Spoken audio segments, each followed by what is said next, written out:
Hi everyone, welcome back to Englishpedia. Jika video ini bermanfaat buat sahabat sekalian, jangan lupa klik tombol subscribe dan nantikan update terbaru dari Englishpedia.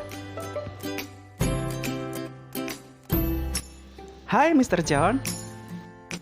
Hi Tom. Where is your car? I don't see it anywhere. It was brought to garage and it is being repaired now. Oh really? How came? It was broken yesterday, so it was towed to the garage. Sahabat Englishpedia, do you know what happened to Mr. John's car? Yes, you're right. The car was broken. It was brought to garage, and it is being repaired right now. Jadi, yang terjadi dengan mobilnya Mr. John adalah mobilnya rusak, dibawa ke bengkel, dan sedang diperbaiki sekarang. The sentences are the example of passive voice. Sahabat pasti bertanya-tanya, what is passive voice and how to make it? You don't need to be worried, karena pada video kali ini kita akan mempelajari tentang passive voice. Dalam memahami kalimat pasif, ada 3 hal yang akan kita pelajari.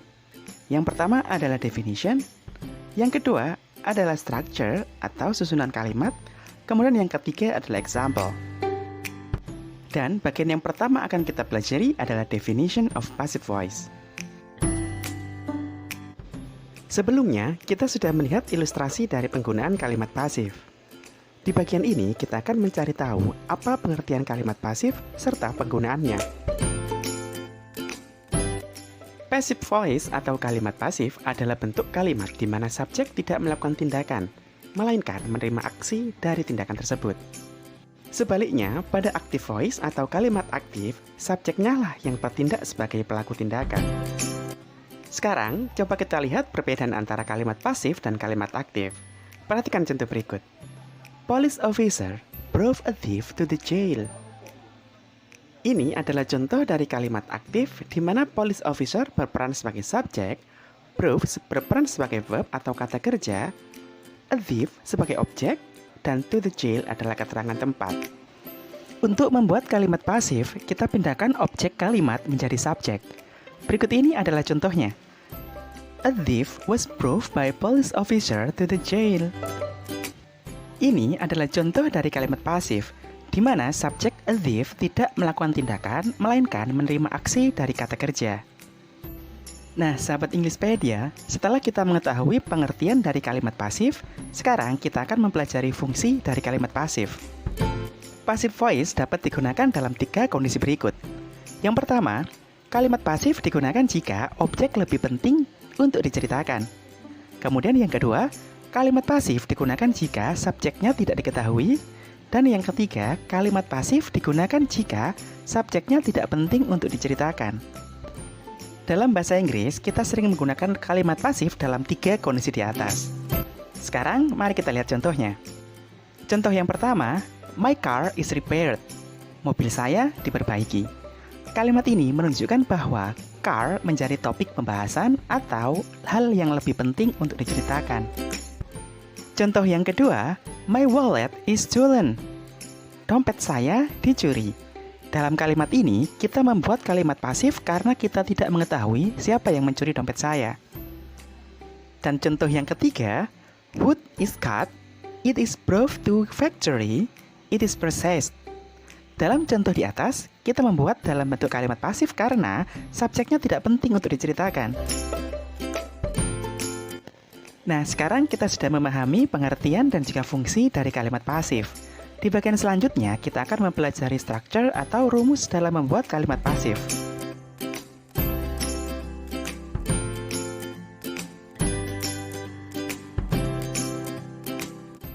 Sahabat Englishpedia, di bagian ini kita akan mempelajari structure atau rumus dalam membuat kalimat pasif. Secara umum, passive voice dibentuk dari auxiliary verbs plus past participle. Berikut ini adalah susunannya. Auxiliary verb, past participle atau verb 3 plus by object. Berikut ini adalah detail yang harus sahabat pahami. Yang pertama adalah auxiliary verb.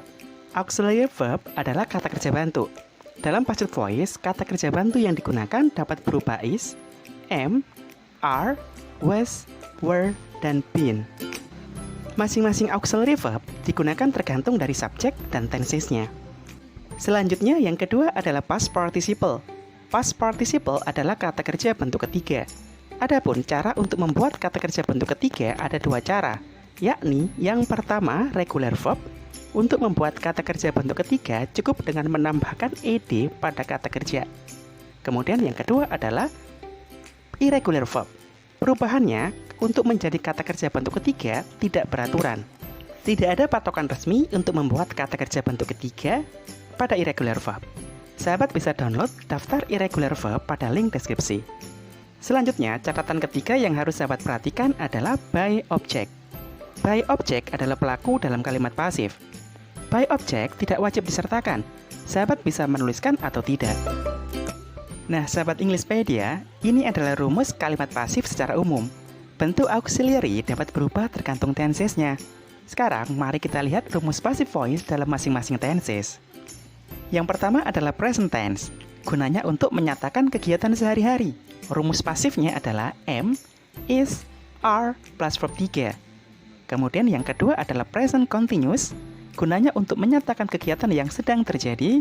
Rumus pasifnya adalah am, is, are, plus being, plus verb 3. Kemudian yang ketiga adalah present perfect tense, gunanya untuk menyatakan kegiatan yang sudah terjadi. Rumus kalimat pasifnya adalah have atau has, plus been, plus verb 3. Selanjutnya, tenses yang keempat adalah past tense, gunanya untuk kegiatan yang terjadi kemarin. Rumus pasifnya adalah was atau were plus verb 3. Kemudian yang kelima adalah past continuous tense, gunanya untuk menyatakan kegiatan yang sedang terjadi di waktu lampau. Rumus pasifnya adalah was atau were plus being plus verb 3. Kemudian yang keenam adalah past perfect tense, gunanya untuk kegiatan yang sudah terjadi di waktu lampau. Rumus pasifnya adalah had plus been plus verb 3. Kemudian yang ketujuh adalah future tense, digunakan untuk kegiatan yang akan terjadi di waktu yang akan datang. Rumus kalimat pasifnya adalah will plus be plus verb 3. Dan yang terakhir adalah future perfect tense, digunakan untuk kegiatan yang sudah terjadi di masa yang akan datang. Rumus kalimat pasifnya adalah will plus have plus been plus verb 3.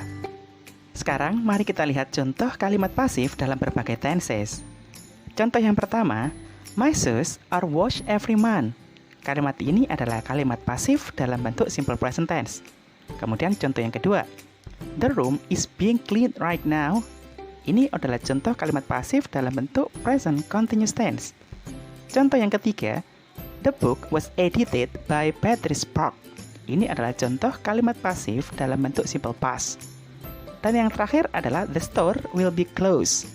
Kalimat ini adalah contoh kalimat pasif dalam bentuk future tense. Nah, sahabat Englishpedia, kita sudah mempelajari segala hal yang dibutuhkan untuk memahami kalimat pasif. Sering-sering berlatih ya sahabat untuk dapat menggunakan kalimat pasif dengan baik. So, I think that's all for today's video. I hope you can learn it and enjoy it. I'll see you on the next vid. Thank you for watching.